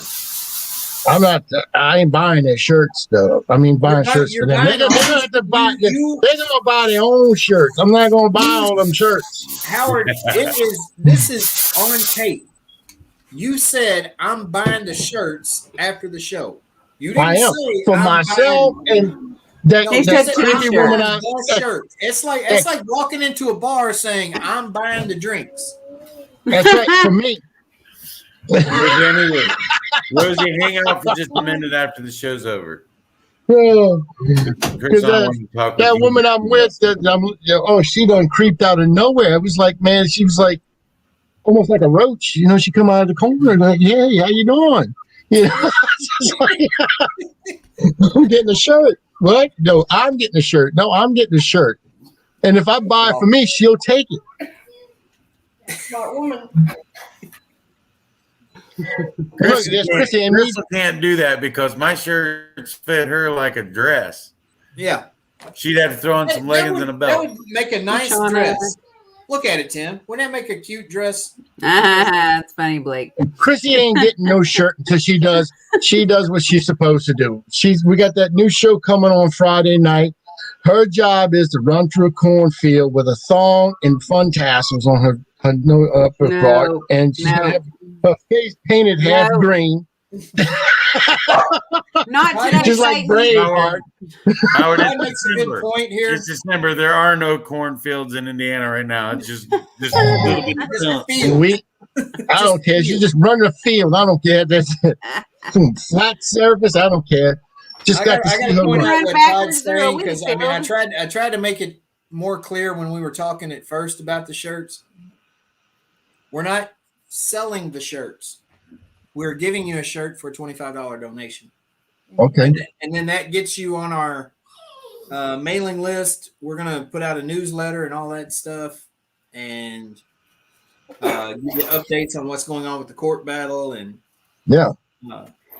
things like that. So People who care. I mean, that's the thing. You want to get a lot. And like I said, I will, do that for you for Waverly. I will start promoting that for y'all and Thank you very putting it on my much. banners and stuff like that. So when we that's first no problem. started throwing this together, Denise, myself, Todd, and Leanne, we were in Newport, Rhode Island, and after I got off the phone with Charlie, one of the first calls I made was one of the first calls I made after I talked to Charlie was to Jeremy York, and Jeremy vowed then that he was going to do what he could to help. Absolutely. And That's what I want to talk to you about after this. okay. But one of the things that I wanted to say before this show ends is without people like Tina and Charlie, Ernie, Denise, Leanne and Todd, Beth, without people like you all that are passionate for the building, passionate Yes. for the spirits. And For us Charlie. paranormal investigators, there is no Waverly Hills. Nope. Exactly. It's already gone. The spirits are going to be there regardless. Yep. But the love of what we're doing is gone. Yeah. And it's going to become dead. That's not there right now. Yeah. The people that are there are not. I mean, I've heard people say that they've heard them say it. I personally can't say that I have. But in short, they think of all of us as a bunch of goofballs. Yeah. Who pay them money to walk through a big old empty building. Well, what's going to happen when that money's Well, gone? I can tell you right now, as a paranormal investigator, I've never made a dime doing this. It would cost you more. I spent a lot of money doing this. I made a dime doing it. Because our passion is for the paranormal. And the history and Exactly. the And architecture. I mean, there's a lot more elements to it than just a ghost. well, or yeah. spooky story. But what I'm saying is the passion that people go there for is for the paranormal. And when the passion of the ownership is greed, that's going to reflect on the building. It's going to reflect on the spirits. And the interactions you have with them. And the interactions that you have with them. That's why I say, without people like this that are dedicated to the story, dedicated to the building, dedicated to the history, it's gone. Yeah. Without the love and the passion, it's gone. Yep. And So when he says save Waverly Hills, he means save Waverly Hills. Yeah. Thank you.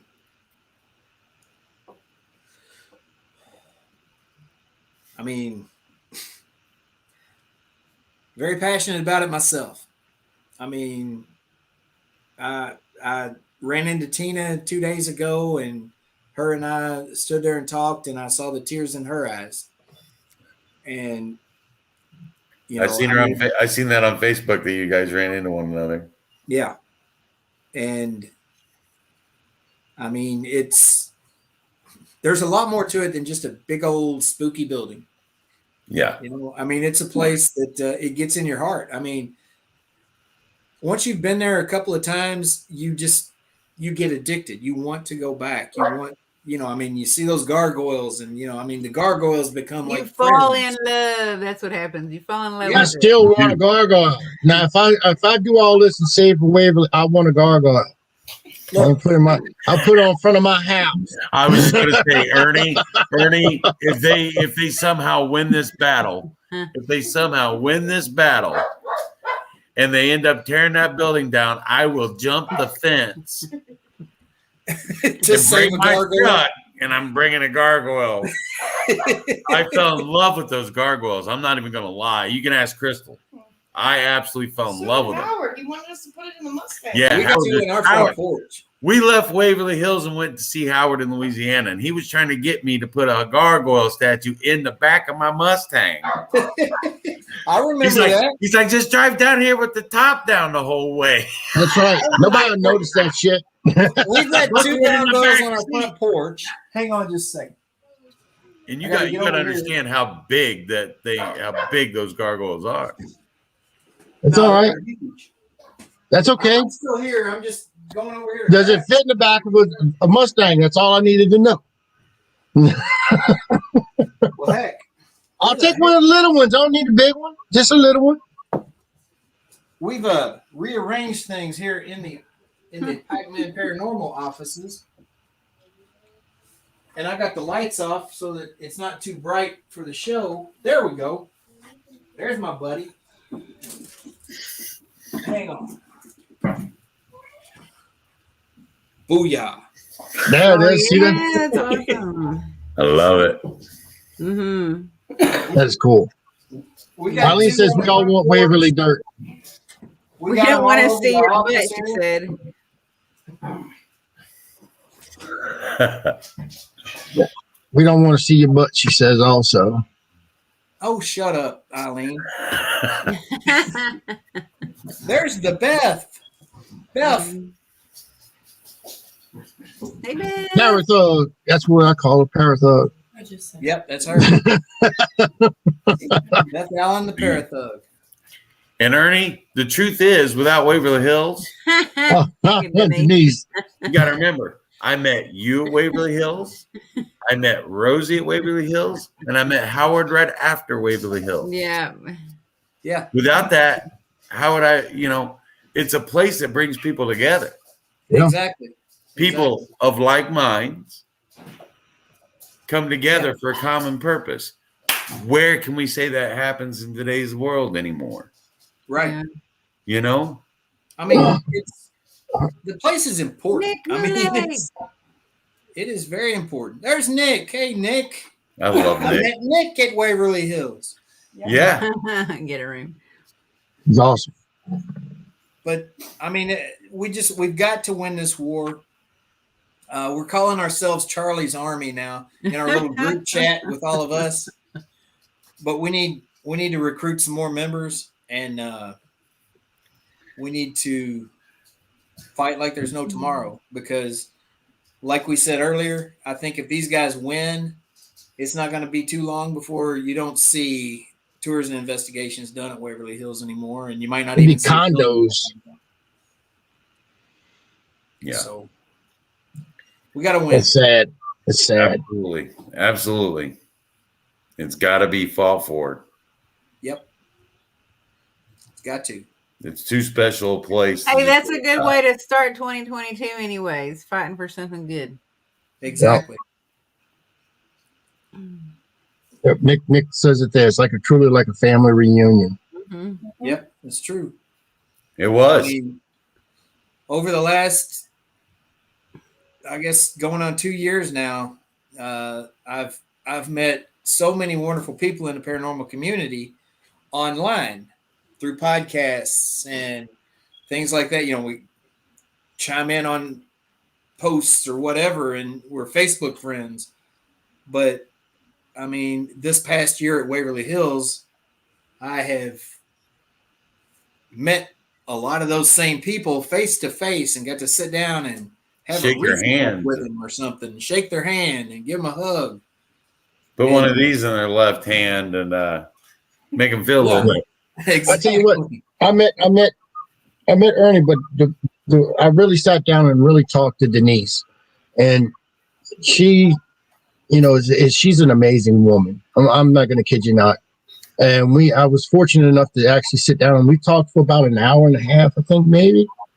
And the stories and stuff that she told me, and the story of how Sarah brought Ernie and Denise together and stuff like. I mean, it actually touched me. It really did.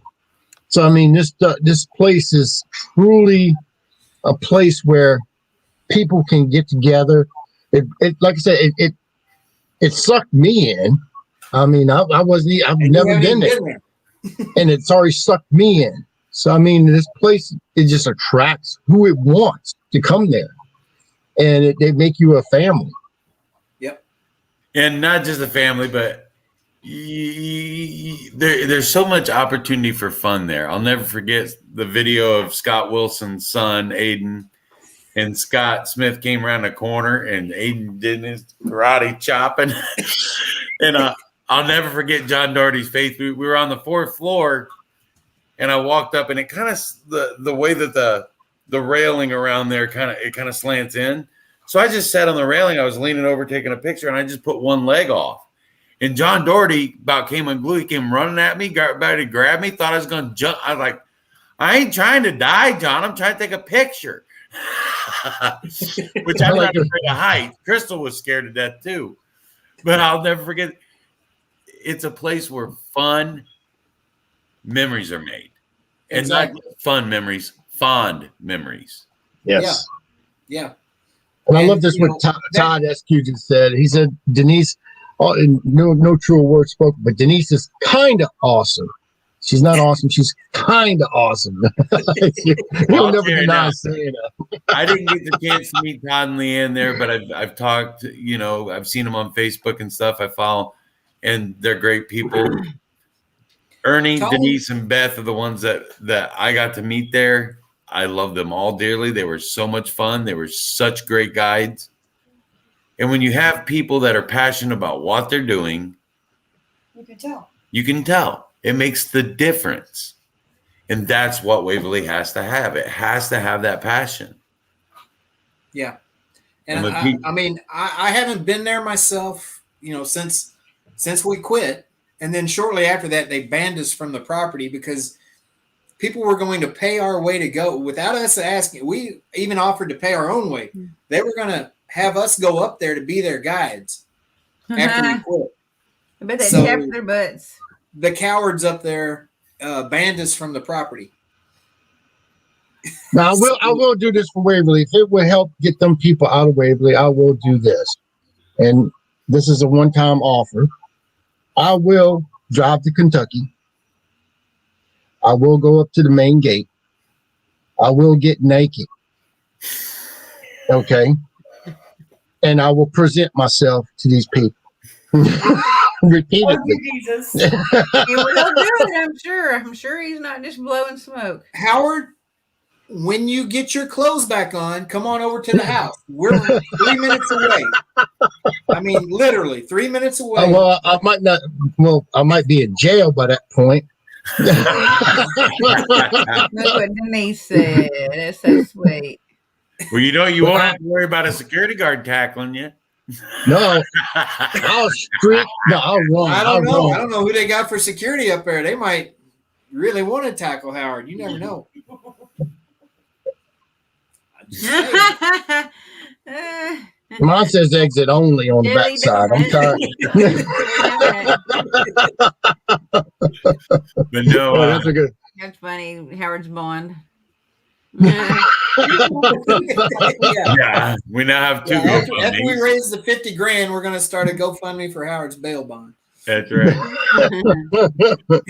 I mean, I'll run through that place. I don't care. I'll go bare ass naked. It doesn't matter to me. You ever see a fat man run? It's the funniest thing you ever saw. And I'll tell you what, that'll be me. It's I like have, a but blur. it's not one that had no clothes on. I'm They good. had clothes on. I'm good. For anybody that chimed in late and didn't hear, the best way that you can help, Nick, I saw you said you're willing to do whatever it takes. Anybody, just help us spread the word, get awareness all across the paranormal community. Send folks to SaveWaverlyHills.com. Send them to the GoFundMe account and buy these awesome shirts. Do what you can. And sign the online petition. Speak And, out against what's going on. And shameless plug here. If you missed most of this show, Ernie will be back on with us Friday night on the 13th Dimension, talking about the We'll do same this all thing. again. I'll repeat Once all again. this, everything I've just told you all.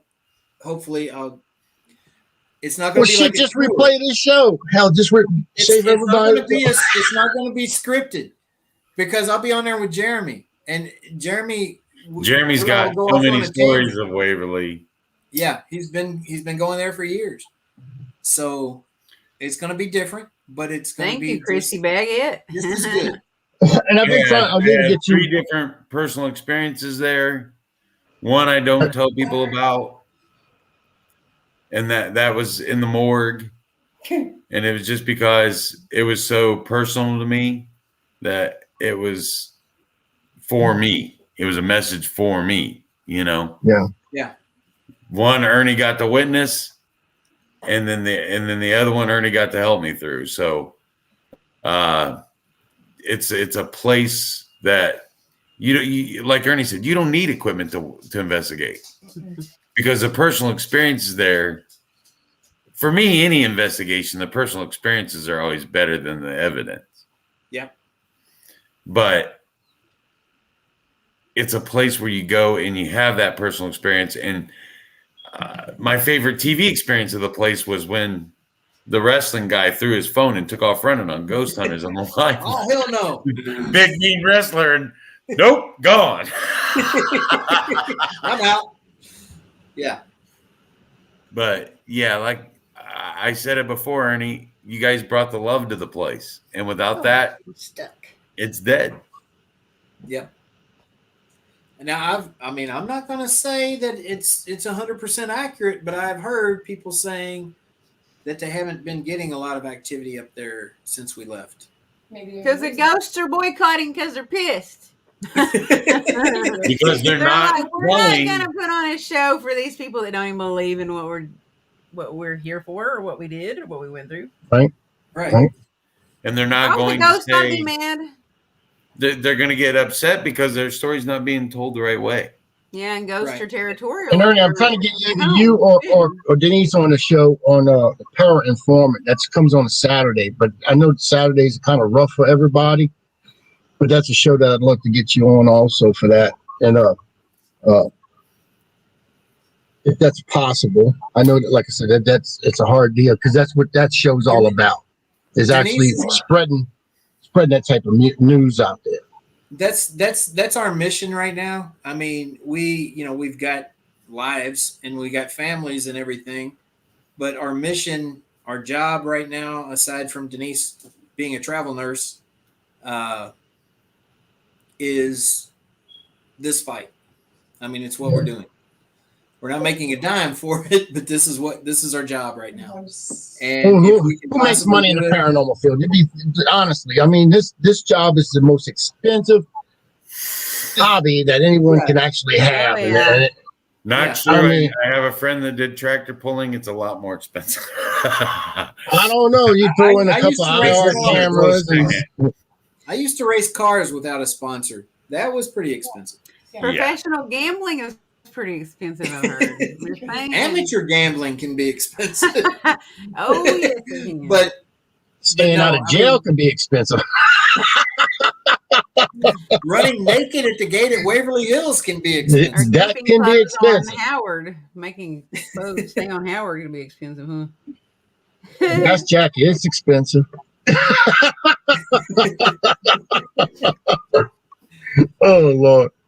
With that being said, I'll over here and contact my wife because she's not spoken to me for a bit, and other than this, she said, she's like, just hang on 1 minute there, Ernie, and let me do some plugging here and stuff like that. Talk to you about one thing, and then we can hop off once we go live. All right, sounds good. Very true, Beth. Very true. Exactly. It's our lives. It's our passion. It's what we're about. And I think that's what made this year so special at Waverly was we had a bunch of people that were all about the paranormal, and they were there for the right reasons. They weren't there just because they were fans of the place. They loved it. And Todd, that statement is very, very true. And it's the reason why we fall in love with the building. It's the reason why we fall in love with the place. Mm-hmm. When you're passionate about something, it spreads. It's contagious. Yep. Thank you. And thank you, Todd, my brother. Thank everybody who's chimed in. I appreciate everybody that has helped us spread the word, that's bought a shirt or is going to buy a shirt or anything. I'm buying 2 shirts. That's all I'm buying is 2 shirts, people. I'm always going to buy anybody that can't buy their own shirt. Contact Howard. He'll take care of you. Merry Christmas to you too, Howard. He's like Santa Claus over here. Yeah, hose, he's like, and hose. You get a shirt. You get a shirt. You get a shirt. No. It's Howard's name, the Oprah the Paranormal. Howard can't afford all that. Please help us. Donate to the GoFundMe. Absolutely. $25 donated through the website gets you a free shirt. There you go. You can't beat that mistake. Jefferson County Courthouse, Louisville, Kentucky, December 22nd, if you possibly can. Let's pack that courtroom. It'll be packed because I'll be there. Every place I go is Ah, Pack. I love that. get it. Every Love place I it. go, Yeah, is PACK. Huh? Yeah. Huh? Yeah, it's Ernie That's Pack. Nick. Nick knows me. He's That's what I do for Couillon Claws. Yeah, he spelled it wrong, but it's okay. Yep. And speaking of that, next week's show is going to be our Christmas show. And Yeah. Couillon Claws will be making an appearance. How sober Couillon Claws will be, I don't know.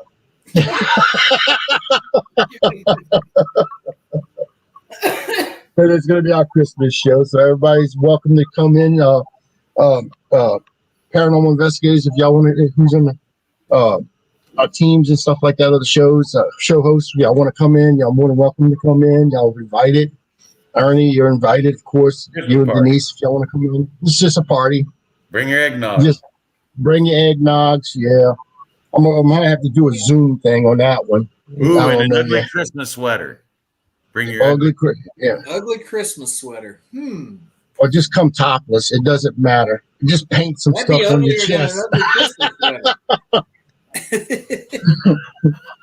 And then tomorrow night, we have the Ghosty Girls coming back.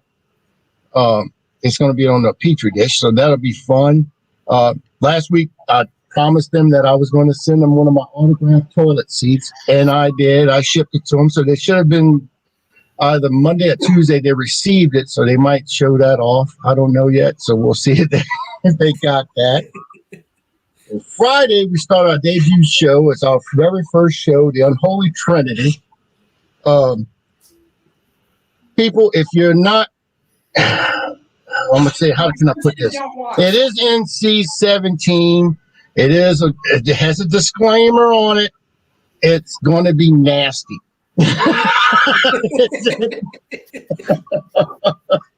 It's not a show that you want your kids to watch. Okay. So like I said, I'm trying to get Chrissy Baggett to run through a field with the thong, some little tassels on, and painted half green, just like in Braveheart, yelling freedom. I mean, that's it's going to be open to anything and everything. So that's that. And then, of course, we do the Para Informant on Saturday. So that's at 12 noon. And look, she's saying no. You're going to do it, Chrissy. All right, Howard. Let's go ahead and wrap this one up for tonight. All right. And then anybody, we got the 13th dimension. You're going to be on the 13th dimension this week coming, right, Ernie?